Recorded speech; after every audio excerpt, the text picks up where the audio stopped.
If you clicked on this video, chances are you probably feel stuck in life. You probably feel stagnant, you probably feel stationary, as though you're not moving or not growing or not improving or not developing, and as though you cannot level up in life. If so, keep watching this video, because today I'm going to break down exactly what you need to do in order to become the best version of yourself in 2025. Hey, it's Joelle. Welcome back to my channel. As you can tell by the title of this video, we're going to be talking a lot about personal growth and particularly how you can become the best version of yourself in 2025. I'm not going to drag this out, so let's dive right in. Step 1 is to define your best self.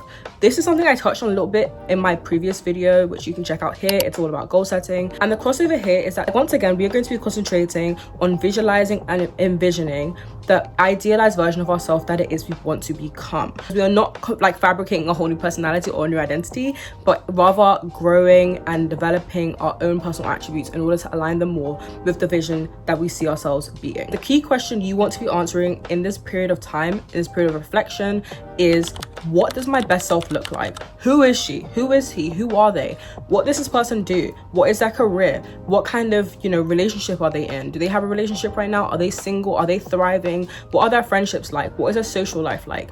You want to be kind of thinking about the person it is that you actually want to be, because sometimes people think, oh, I want to glow up, oh, I want to become a better person, whatever, but they have no real idea about what that actually is going to look like for them.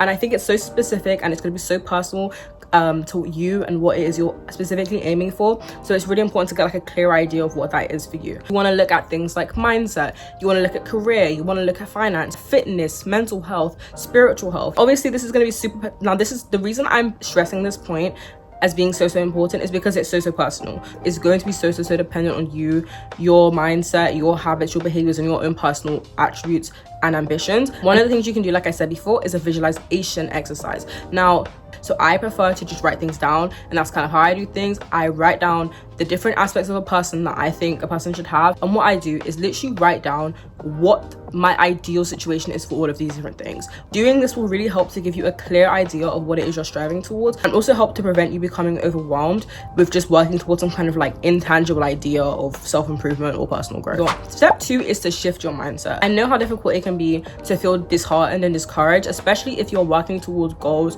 or working towards an idea or an ideal that you've had for some time and you feel like you're not making necessarily the best progress. But there is something here to do with your mindset. It's having a mindset that is resilient. It's having a mindset that is forward thinking, a mindset that is flexible, that is adaptable, that is optimistic, realistic, and compassionate to yourself.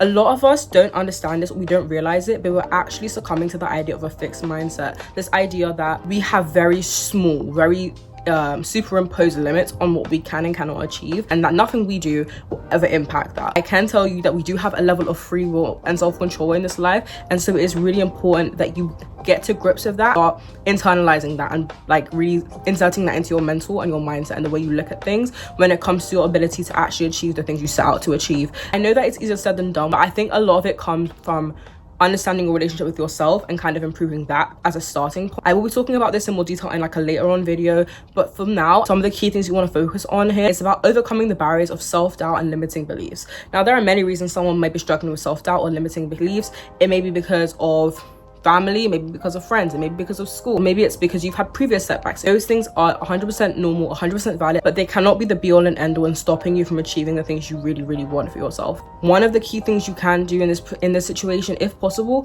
is to journal.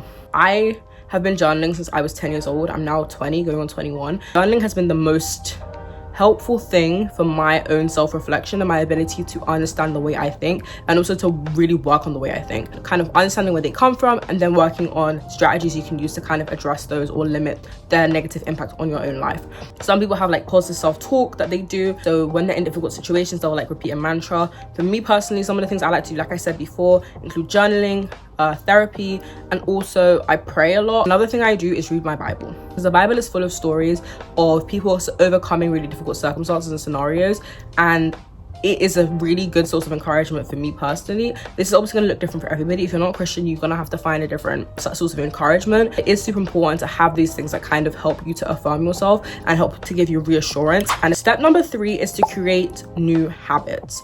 I've spoken about this a bit in my short form content. A huge aspect of self-growth, personal development that is often neglected in a lot of the content I've seen on here and on other platforms is the importance of action. There are a lot of people on here, on YouTube, on TikTok, on Instagram that will tell you all you need to do is make a vision board and then your dreams will come true. It's not gonna get you anywhere. If you don't actually put in any work and you don't actually change your behaviors and change your habits, you are not going to achieve a thing. What is really important to stress here is that these habits don't need to be monumental. It's really about making small but significant and steady steps towards changing or improving. Okay, so for example, if you're somebody who wants to work on, I don't know, physical fitness this year, it doesn't mean you have to be in the gym every single day of the week. It really means, okay, I'm gonna make sure that at least twice a week I have some physical movement incorporated into my routine. Make sure that you're putting in small but significant steps that you can actually achieve in your day-to-day or your week-to-week routine without kind of completely disrupting what you're doing or making you feel overwhelmed. A lot of the time when we're trying to reach a goal, we don't make our steps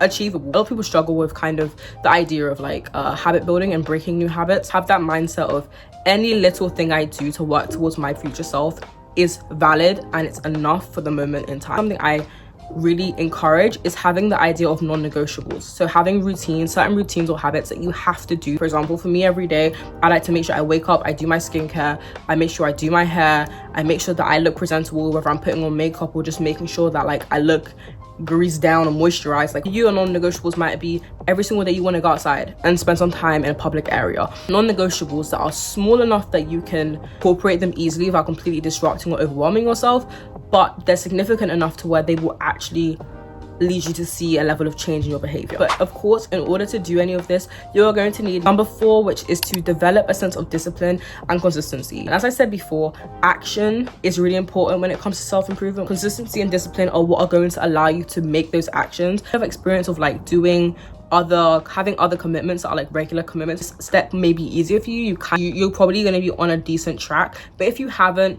then don't worry, you're not lost. There are a few different strategies you can use to stay consistent and to like implement discipline into your life, and one of those things is to habit track. Now, like I said before, lots of the change you see in your behavior and your outcome is going to be based on the habits that you develop. One of the best ways of making sure you implement them is by having a habit tracker. You can find these online or you can get apps of them, and it will basically give you a reminder pretty much of the thing you need to do every single day at a certain time. Or you can make one manually where you have like a box per day, per month, and you tick it every single time you do the habit. Another thing you could try is having an accountability buddy. Something that really has helped me when it comes to like implementing consistency and discipline is to tell somebody else what I'm going to be doing. A lot of us, we have issues with disappointing people. We are more likely to actually reach our goals if we tell other people about them. One thing I do want to say though on this point is that you do not have to be perfect, okay? People will tell you that if you miss a day or you miss a week or you miss a month, you've completely fallen off and there's no way for you to get back on track. That's absolutely not true. You have the capacity to fall off, pick up and get back on and continue on your journey, and that's something you need to keep in the forefront of your mind at all times. Another risk is the idea of burnout. If you're interested, check out my earlier videos, which will be somewhere. But yeah, burnout is real. When you're trying to do something often at a high frequency and to a high quality or a high level, it is going to take its toll on you mentally, physically and emotionally. But that's why I think it's really important that you have good support systems in place, which is exactly what we're going to talk about now, which leads me on to step 5. Improve your environment and social circle. So when it comes to environment, it is so important. Outside of yourself and outside of God, your environment is what is going to shape your growth. The things you surround yourself with are what are going to shape the way that you go, the way that you travel. Is a lot to do with the people we surround ourselves with and the mentalities we surround ourselves with. Going right back to the start of this video, we talked about the importance of mindset and mentality. You can have a good mentality, but if the people around you have a bad mentality, it's very unlikely you're going to be able to keep that up and you're going to feel motivated to keep up with whatever you're doing. I spoke about accountability partners. If you have people who are not supportive of you and people who don't believe in you around you, how are they going to hold you to account? It's so important that you develop friendships and networks of people who are really on your side and who are really riding for you. People who will hold you to account, yes, but will do it in a loving and compassionate way. It is just really sad to see someone who's really trying to better themselves and to improve be weighed down by other people's negativity. So as much as you can, please try and set boundaries. If you're not good at it, talk to someone who is. This is not just relating to your physical like environment, it's also to do with your digital space. There are a lot of content creators, a lot of influencers on here who do not show a realistic viewpoint of a lot of these topics that they talk about. I'm here talking to you guys about goal setting, about leveling up, about resetting, about glowing up from a realistic standpoint. That's why I'm telling you all the risks, that's why I'm telling you all the challenges. A lot of times you're going to be sold a dream of an ideal version of someone's life that is not realistic and is not really attainable. If you're surrounding yourself with that kind of content and that's all you're consuming on social medias, it's going to be quite discouraging to you, seeing other people seemingly not struggle with any of the things you're trying to work towards. And I think that's something you also should take into consideration. The last step I want to talk to you guys about, which is step 6, is to take action and to embrace discomfort. And like I said before, this is all about action. There is no time quite like the present, so I would advise you to start now. And if you can't start right now because you're watching this video, start after the video ends, okay? Make a note, make a to-do list, make a reminder that you are going to be working on yourself for the rest of 2025. Don't be afraid, don't be frightened, don't let anybody scare you out of improving. And understand how scary this whole thing can sound. Like, comfort is the place in which you grow. Sometimes you grow in a way that you're not expecting and it's painful, but a lot of the times you're going to grow in a way that is beautiful and inspiring. You need to have the belief that you are here for a reason. You have a potential, you have resilience, you have the ability to be yourself and to be yourself to the best extent. So honestly speaking, go forth and be prosperous and embrace the discomfort, embrace the bumps, embrace the challenges. Anyways, I hope this video was helpful for you. I hope you enjoyed it. Let me know what you think in the comments. If you liked it, then like it, and I will see you again next week. Bye.